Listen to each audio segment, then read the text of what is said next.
Bom dia, pessoal. Tudo bem com vocês? Espero que todos estejam bem, super na paz.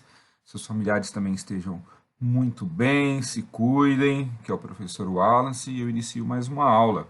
Bom, aqui vamos então, pessoal, terminar algumas explicações do módulo 2, que fala sobre variação linguística, né? Então nós fizemos várias explicações na aula de terça-feira. E hoje ver algo que vocês já viram no oitavo ano. Vamos falar um pouquinho de regência verbal e regência nominal. Pessoal, lembram que a regência, o que é a regência? Na regência verbal, eu tenho que ter o termo regente e o termo regido. O termo regente na regência verbal é o verbo e o termo regido é seu complemento. Lembre-se, o verbo ele é o rei.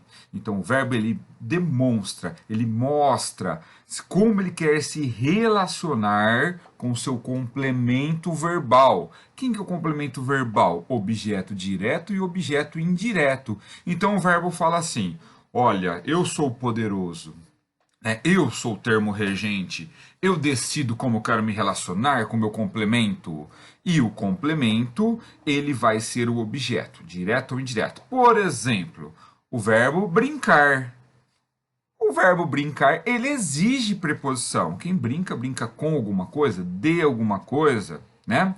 Então, só para vocês entenderem, o verbo chutar, por exemplo. Quem chuta, chuta alguma coisa. Não há necessidade de preposição, né? Mas também existem aqueles verbos que eles podem se relacionar com e sem preposição, porque ele é bitransitivo, né? Ele trabalha tanto com objeto direto como objeto indireto. Por exemplo, o verbo contar. O avô contou histórias para o seu neto, ou a seu neto, ao seu neto. Então, quem conta, conta algo a alguém. O avô contou uma história. Contou o quê? Uma história. Objeto direto, não existe preposição. Ao neto, ao seu neto. Olha só, quem conta, conta algo a alguém. Então, quando eu estou definindo a quem estou contando, eu estou falando aí de um objeto indireto. Quando eu não defino, estou falando o que está sendo contado, eu tenho um objeto direto. Então, o verbo contar ele é bitransitivo, tá?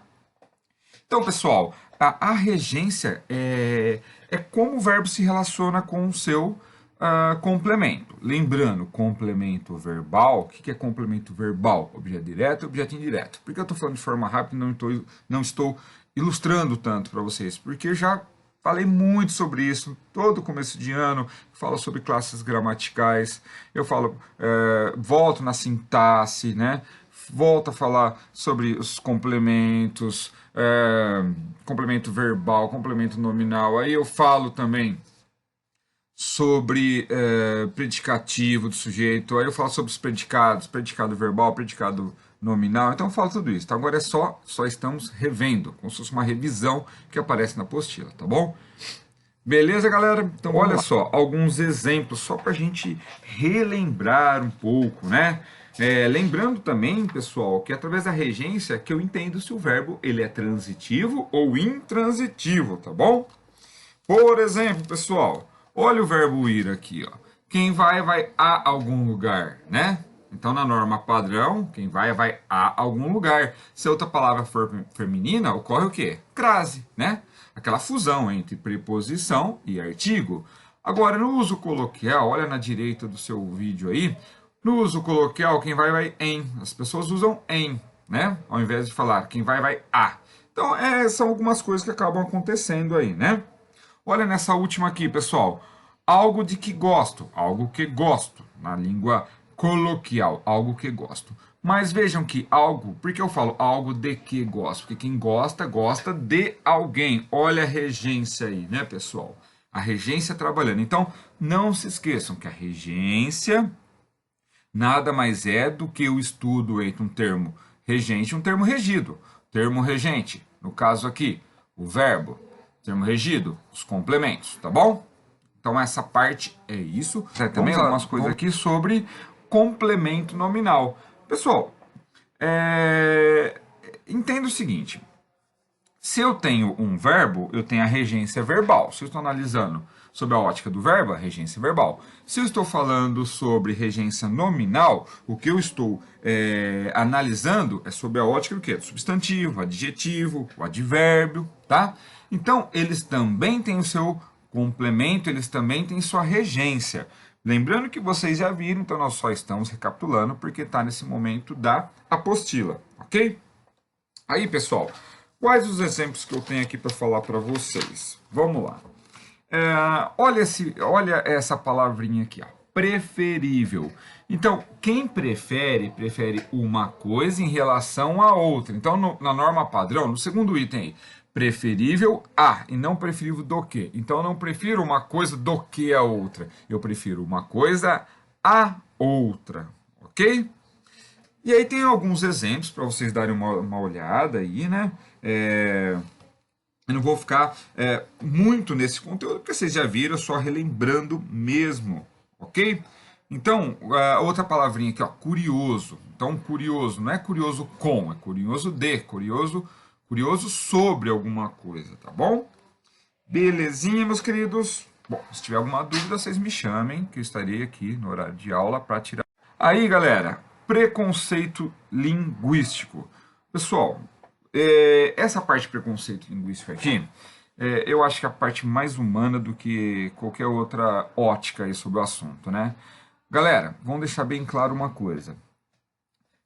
Eu morar numa região não quer dizer que eu sou melhor do que a pessoa que mora numa outra região do país, tá?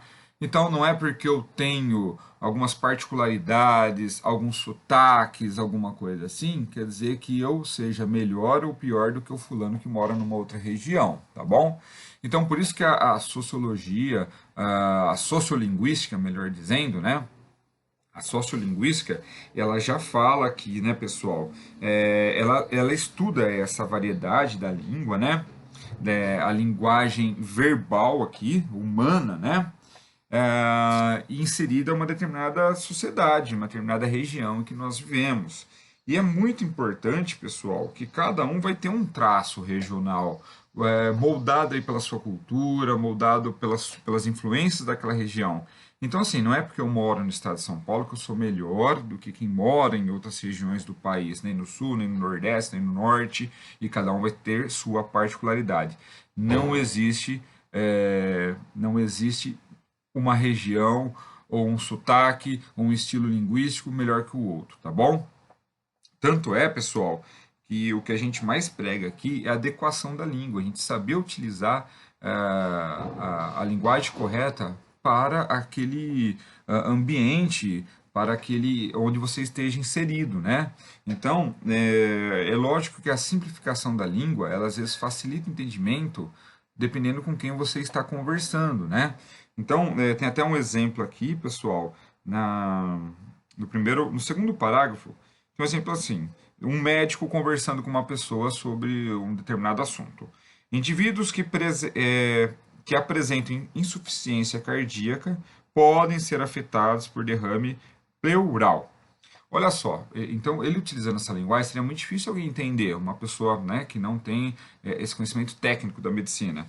Então, talvez para que a pessoa a quem esteja sendo direcionada essas mesmas palavras, se ele utilizar um termo mais simples, como o cara tem água no pulmão por causa do coração fraco, a pessoa vai entender muito mais do que utilizar um termo muito técnico. Então, pessoal, o que a gente quer dizer aqui é que não existe uma língua melhor que a outra. É lógico que a gente define a língua portuguesa, a norma padrão, porque a norma padrão ela é mais fácil de ser entendida a nível nacional, né? Então, se eu utilizo uma norma padrão, ela é igual tanto no sul quanto no norte. Então, a língua padrão, ela, como a gente fala, ela é um padrão. Então, o que eu escrevo aqui em São Paulo, no norte escreve-se a mesma coisa, em todo lugar escreve-se a mesma coisa, né? Então, a língua padrão, ela não sofre influência, por exemplo,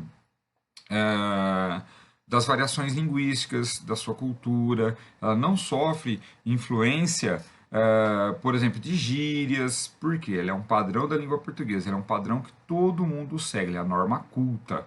quer dizer que ela seja melhor ou pior. Só quer dizer que a gente segue um norte aí, a gente segue um padrão para que todos possam ter. Imagina uma lei que os advogados, por exemplo, vão se basear numa lei para defender um réu, para defender um cliente. Então, você imagina se ele fosse analisar, por exemplo, algumas leis, e nessas leis tivesse, por exemplo, gírias, tivesse uma variação linguística de uma determinada região.